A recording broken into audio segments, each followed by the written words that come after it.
entering the time called Reconstruction. Reconstruction was the time period after the end of the Civil War when we began to rebuild America. And there was two plans for Reconstruction. There was the presidential Reconstruction and the congressional Reconstruction. Abraham Lincoln was still the president, but he was assassinated in April of 1865, shortly after the end of the Civil War. Originally, in the plan for presidential Reconstruction, they wanted to readmit all of the southern states, and they had to do two things. First, they had to pledge allegiance to the United States government and not to the Confederate States government, but only 10% of the state's population had to do that. So it was a pretty lenient rule, and also they had to promise to outlaw slavery in their state. The North thought that they were being too lenient on the southern states, and they thought that the southern states deserved more serious punishment. So after Lincoln's assassination in 1865, Andrew Johnson became president, and he kept those same rules that Lincoln had, but he also modified them. And his new limitations included making Confederate officers and wealthy plantation owners unable to vote. So he was essentially taking those most racist people and limiting their ability to vote in national matters especially. And also, in order to become a state again, to re-enter the Union, they had to ratify the 13th Amendment. And this was a major stumbling block for many of them because they didn't want to ratify it. So what was in the 13th Amendment that made them so upset? The 13th Amendment officially ended slavery in the United States. It was when they had to stop and admit slavery is wrong and we will not permit slavery in the United States. And so this is all the presidential Reconstruction plans. And the drama comes in when Congress says, President Johnson, you have been too lenient with the southern states. You're not doing enough. You're not punishing them hard enough. And because of that, we're going to impeach you. And so they wanted to put him on trial and impeach him, remove him from office because he was being too lenient with the southern states. So he was actually acquitted. He was not impeached from the office of president, but he did lose basically all of his power as president.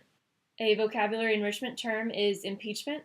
So impeachment is what occurs when an elected person is accused of doing something wrong, morally or ethically or politically. And it's a formal accusation brought against them.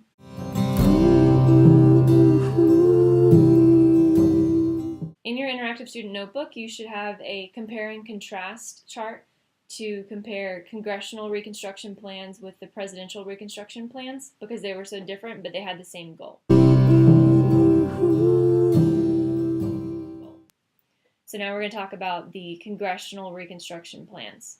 It was essentially lawmakers, and they had the congressmen. They depleted President Johnson's power. And then they created what is called the Freedmen's Bureau. The Freedmen's Bureau is also a vocabulary enrichment term.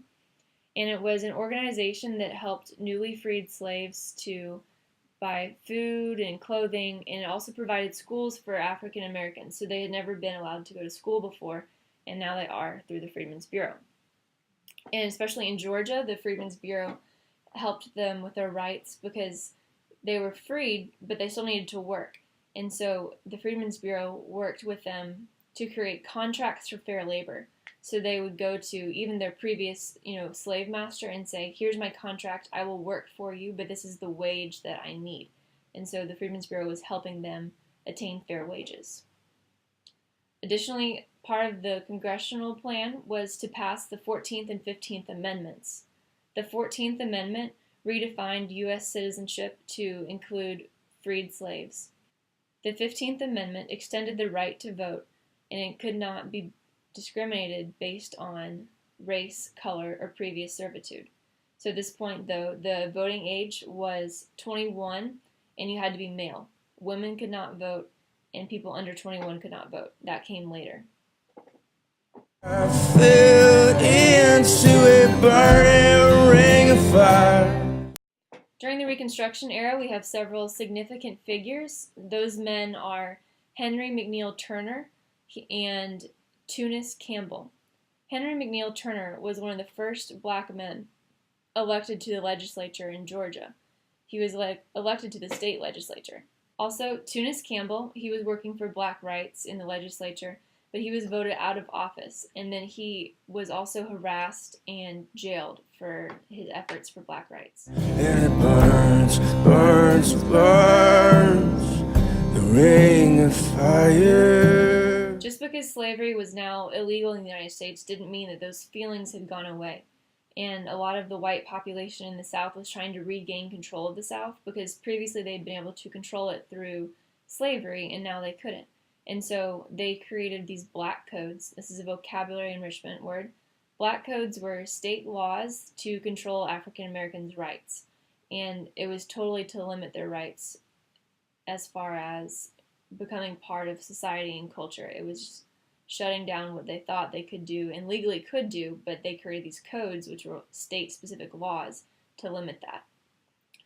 And another VE is segregation. Segregation is essentially separation of the races. So you would see the drinking fountains for whites and drinking fountains for blacks, or a school that was just for whites or a school that was just for blacks. Because at the current time, the law said that you could have separate facilities as long as they were equal.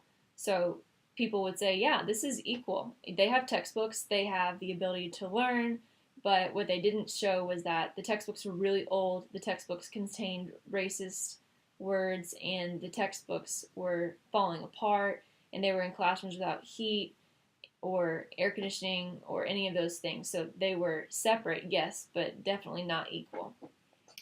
And the people enforcing this regaining control of the South and this pressure on blacks to conform to what the white people wanted was the Ku Klux Klan and the KKK.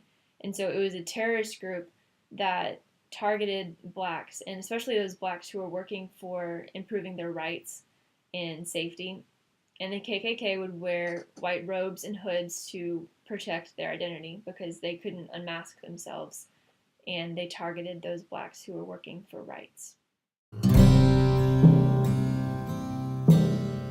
The Southern economy had relied on agriculture, especially through crops and farming such as pecans and cotton and rice. And that didn't just go away with slavery either. The farmers still needed to produce their crops, and they still needed slaves to do it for them, but they called it something different. They couldn't call it slavery anymore, but they still had a way to bind people to the land. And this was through sharecropping and tenant farming. So sharecropping was when a person, usually a freed slave, would remain on even the same plantation, and they would plant crops on the landowner's land. And they had to pay the landowner a share of their profit. So they would yield the crop, and then they would owe them a certain amount of that crop back to the landowner. And then the idea was that they could sell the rest and profit from the rest. But the landowner was charging them for supplies and for seed and for lodging and food, anything. And so usually the family remained in debt. So essentially they were tied to the land. They weren't enslaved, but they couldn't leave either because of their debt to the land. And then tenant farming was not as popular because what happened was the family would rent a plot of the land just like you would rent an apartment, but you had to provide your own seeds, your own supplies, your own labor. So tenant farming was similar, but it was less popular because the landowner didn't provide things for you. You had to provide that as well.